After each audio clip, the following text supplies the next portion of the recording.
Ni Joseba Gorospenaz, Dimekoa, eta nik hemen Arrasaten ikasi nauen gradu bikoitza informatika eta teleko arloan. Gero Donostire joan nintzen EHUre konputazio ingenieritza eta sistema adimentsuen masterra egiten. Eta behin masterrak hautekoan, desidu nion nauen doktoretza hastea, kasu honetan, Mondragon Unibertsitatean. Tesi egitea aukeratuteko bi arrazoi nagusi auken zen, nire kasuen behintzat. Ni bai graduen eta bai masterrean LIP eta TFG, TFM-an lan nauen bai ikerketan eta bai enpresa baten. Eta gehiago guztiatan ikerkuntza arloa aukera gehiago emoten ostelako gauze barriek ikisteko eta lan. Eta ikerkuntza arloan lan iteko ikusi nauen tesi egitea o doktoretza bat lortzea plus handi beti zina dela. Eta gero bigarren arrazoi edo bai da, beti guztiatela irakasle izitea eta guztako nire bizitzako momenturen baten unibertsitatean nire klase batzuk emotea. Eta horretarako nahiz eta ez izin rekizito bat, esango nuke beste plus dela doktoretza aukitea. Nire tesi dau zentraut proiektu europear baten, 2020an hasiteko proiektu europear baten. Proiektu europearra, INSEC ditzen den proiektu europearra, helburu nagusi da kondukzio autonomari bultzada bat emotea. Eta kontekstu horretan sartzen dire zainbet proiektu, danak doazela beti sistema bakotxa, kondukzio autonomoa lortzeako behar dinen sistema bakotxa, seguruagoa aitea, biableagoa, importantzik gehiago emotea kondukzioari, eta orduan kontestu hori zingo zen apur bat proiektuena.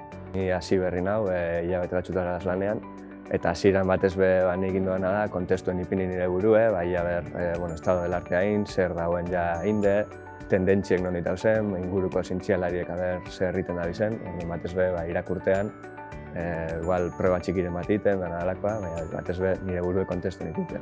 Nire kasuen, lehenengo estado del artega zazinez. Hori akabote gero, gure lehenengo helburu beti izango zen sistema bat prestatutea kotxean arteko komunikazio bat lortzeako. Eta gero sartuko ginen sistema hori optimizetan inteligentzia artifiziala aplikautea. Machine learningeko algoritmo batzuk entrenatu, probatu eta sistema basikoa hobetuteko aukera horrekaz. Nik izango nauke badagoela lana egin eta badabile lan egiten, orduen dela arlo bat gorantza doala, jentea interesauta dagoela eta orduen importantea izan dela. Kondukzio autonomoa azkenean esango nauke etorkizuneko gauze bat dela, bagabiz lanean.